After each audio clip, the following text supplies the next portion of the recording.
Bundok ng hiwaga kung tawagin noon ng Sierra Madre.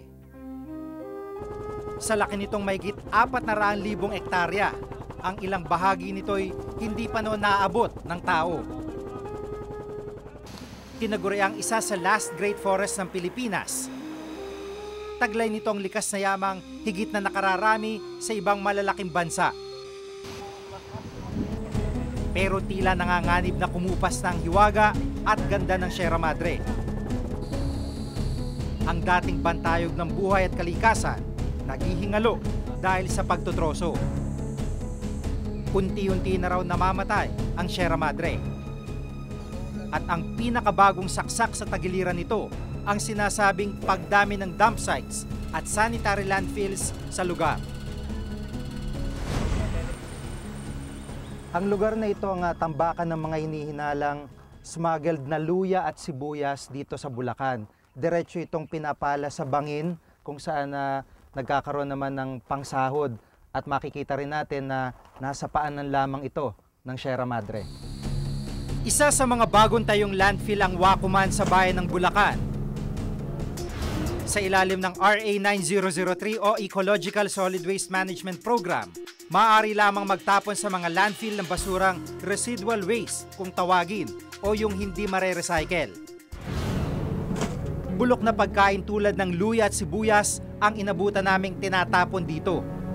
Nakuna namin ang pagtambak ng nakasusulasok na basura sa hukay. Ito yung mga tinatawag na condemned goods galing ng customs. May mga tinatawag na misdeclared, may tinatawag na hindi po pwede for consumptions. Itinanggi ng kinatawan ng Wacuman na labag sa RA 9003 ang pagtatapon ng bulok na pagkain sa kanilang landfill. Dumaan daw sila sa tamang proseso at mismong Pangulo ang nagbigay ng basbas para itayo ang landfill. Coming from Manila na ngayon napakalaki na ng problema at mga nearby areas ng ating lugar na wala pong mapagtapunan. Pero maring tumututol dito ang ilang environmental groups tulad ng Sagip Sierra Madre. Dahil titingnan natin yung epekto nitong mga pagtatambak ng basura sa Sierra Madre. Sa kabuuan nito na ang Sierra Madre ay tubig. Ang Sierra Madre source ng ating irrigation at saka ng inumin. At pangalawa, yung ating underground source ng tubig ay nagmumula lahat sa Sierra Madre. Pag winasak mo ang level ng tubig natin dito, para mo na rin nilalaso ng ating kabayanan at saka ang kapatagan natin. Yung mga sinasabi po nating negative impacts, yes, there is. Hindi po natin maididinayan. Hindi po natin maididinayan. But mitigated po yan. Kasi po, bagong pa man po tayo nagkaroon ng proper operations neto, nasagot po yan. 8,000 tonelada ng basura kinokolekta sa Maynila bawat araw. Karamihan nito, dinadala sa mga landfill sa iba't ibang lugar sa Sierra Madre. Ayon sa mga environmentalist, hindi lang sa Bulacan may mga sanitary landfill at dump site na di umano'y hindi sumusunod sa batas. Maging sa lalawigan ng Quezon, patuloy din ang pagtatapon ng iba't ibang klase ng basura at hindi pawang residual waste lamang. At sa tuwing bumubuhos ang ulan, inaanod ang basura papunta sa sapa. Yung katas na yun, tatalon sa sapa. Sapa yung tinatapunan, ulo na ng sapang maliit yun. Kung lumakas ang ulan, doon tatagas yun, punta doon sa malaking ilog. Maitim ang tubig sa sapa.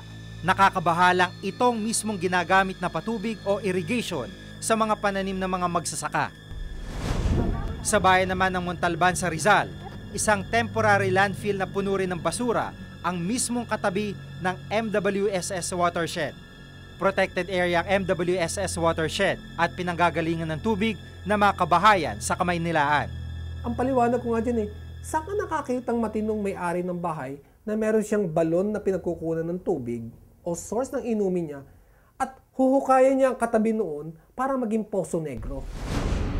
Ayon mismo sa Solid Waste Management Commission ng DNR, may 73 open dump site, controlled dump site at sanitary landfill na nagkalat sa Sierra Madre at matatagpuan sa loob ng 9 na probinsyang nasasakupan nito mula Cagayan, Bulacan, Rizal, Aurora, Quirino, Nueva Ecija, Nueva Vizcaya, Isabela hanggang Quezon. 45 rito ang open dump sites, 21 ang controlled dump sites at 7 ang sanitary landfill. Maigpit na ipinagbabawal ang mga controlled dump site at open dump site. Pero patuloy pa rin itong tinatambakan ng basura. Ang open, yung basta itinapon na nga ng tao, ng bayan, o ninumang entity, yung isang lugar doon sa tapunan ng basurahan kung tawagin yan, yung open. Walang management. While in a controlled facility, ito yung basta tinabunan lamang ng lupa. At nagkaroon ng kaunting clearing, pero nadyan pa rin yung mga shanties hindi maganda. Ayon sa DNR, may pahintulot o environmental compliance certificate raw ang mga ito mula mismo sa kanilang tanggapan. Meron isang tinatawag na conversion sa local government. And provided that nag-comply sila doon sa mga requirements naman na pag-apply ng sanitary landfill, ay merong ECC na dapat i-comply. Walang silbi yung ECC, yung mga papeles na permit na binigay sa mga landfill, sa mga dump site, kung walang monitoring. So yung monitoring will come later. So ang sinasabi namin, wag muna silang maglinis ng kamay. Pero ang milyon-milyong pisong maaaring kitain sa pagkolekta at pag-imbak ng basura ang pangunahing dahilan. Kaya raw patuloy ang pagbibigay ng lokal na pamahalaan at DNR ng mga permit at ECC kahit lumalabag ang mga ito sa batas. Bakit mo pipilitin ang isang bagay na disastrous, magastos, at alam nating masama ang epekto? Samantalang, dahil pera nga, ginagawa nilang negosyo ang basura. Doon sa aspeto na merong palakasan na sinasabi. Well, minsan meron misconception eh. Meron po minsan mga in-between na mga professional broker na doon minsan nagkakaroon ng sinasabing nagiging biktima ang mamamayan at ang ating pong pamahalaan na ito po naman pwedeng idiretso sa ating tanggapan. Hindi raw pagtatayo ng landfill o dump site kung hindi waste segregation o paghihiwa-hiwalay ng basura ang sagot sa problema ng basura sa Sierra Madre. Bagamat yun ay legal, yung sanitary landfill, maraming batas na nabubutasan at hindi na ipatutupad. At pinalulusot na lang. Kaya ang hiling namin ay mag-zero waste tayo. Mag-waste segregation tayo. Sa halip na mag-imbak ng basura sa mga dump site o landfill na lalong ikasasama na kalagayan ng kalikasan, magiging mas epektibong solusyon daw kung mismong mamamayan ang magbabawas ng dami ng kanilang basura. Masalimuot at tila wala kasagutan ang lumalalang problema sa pagtatapon ng basura. Ano man ang epektibong paraan para maibsan ang dami ng basura sa Pilipinas, ang mahalagay mapangalagaan pa rin ang ating likas yaman, tulad ng Sierra Madre. Huwag nating itapon na tila basura lang ang kahalagaan nito sa ating buhay.